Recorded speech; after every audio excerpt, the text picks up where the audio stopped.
Welcome into 12th Man Studios for the latest episode of Higgins Hindsight. I'm Fallon Appleton, joined alongside head men's golf coach JT Higgins and golfer Walker Lee. Aloha, guys, and welcome back. Aloha, good to be here. So this past week you were in Hawaii for the John A. Burns Intercollegiate, where you were the defending champs.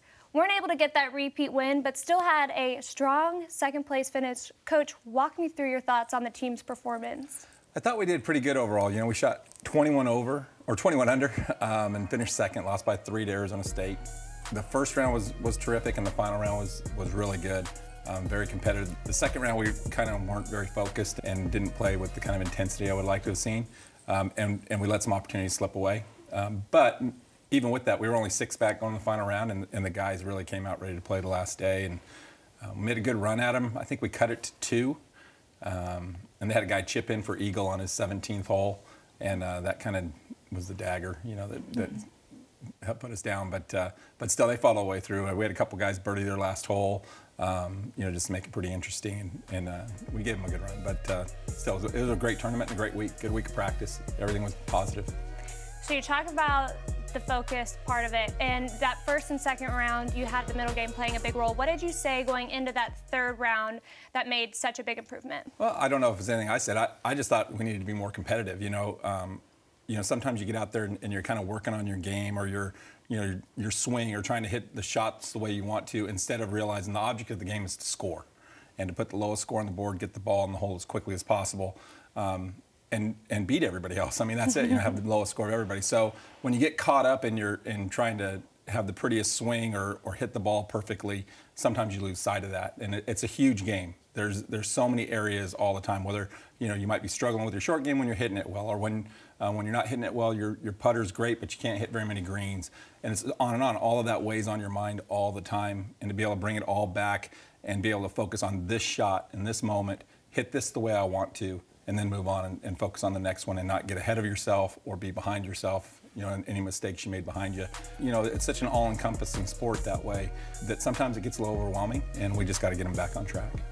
So talking about a whole encompassing game, Walker, at this tournament you were 1 stroke back from the winner. Walk me through your performance.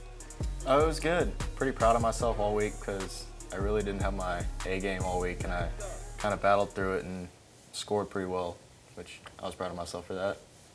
Coach, what are your thoughts on his performance? I mean, he said he didn't have his best game, but he still finished second overall.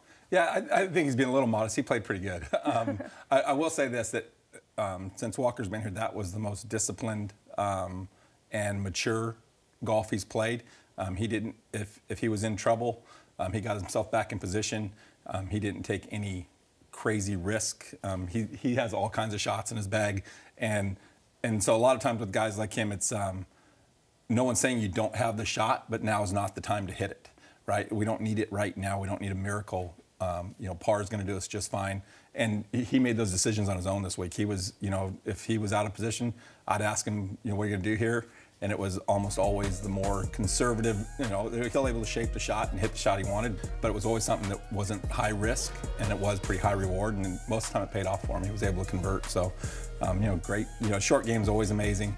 When he's hitting it well, he's capable of contending in any tournament we play in, and you know, he's got a couple wins and now a second place finish, so he's doing great. Walker, you talked about your short game. You had 17 birdies, which was one of the leaders of the tournament. What led to that? That course is kind of short, and there's a lot of wedges, and wedges are my strength. And then also the par 5s are all reachable, and so even when I wasn't hitting it on the green in 2, I was always around the green, and I was leaving myself in the good spots, so I was able to have easy up and downs for birdies and a lot of 10-footers for birdies, and I was putting pretty well, so it worked out. So how are you going to keep this momentum and carry it forward to Cabo this upcoming weekend? I don't know. I think we're all getting kind of fed up with not winning, and so I think we're all a little bit motivated, and we're kind of ready to get after it, ready to start competing, ready to start like peaking towards the end of the season. I think we're all kind of hungry. So this is a new tournament for y'all, and so give us a little preview about it. So one of the best fields in college golf. Everybody wants to play, wants to be invited. We were fortunate. We've been invited the last couple of years, and I didn't, since we turned them down, I didn't know if we'd get invited back.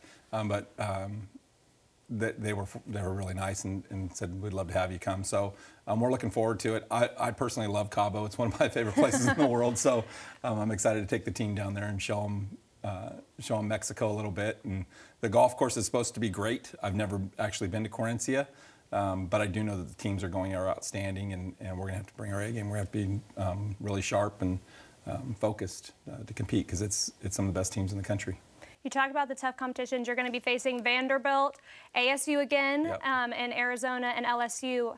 How do you prepare? Oklahoma State. And Oklahoma State, Yep. yes, the reigning national champions. Yep. How do you prepare to go up against such difficult teams? Well, we try to do that most of the year, and we just compete at home, and the 5 best guys are there, and we'd like to try and make it where our qualifyings are every bit as tough as the tournaments, and but we put them in position where they can go compete. I think they're ready. It's like he said. I like his answer. There's nothing for me to say to them. Just go compete and show people that we're as good as all those other teams, and maybe we're a little underrated. I think we belong in the same sentence with those guys for sure. So we'd like to get back up where we belong. Awesome. Well, buena suerte. Good luck, and we'll see y'all guys right here next week.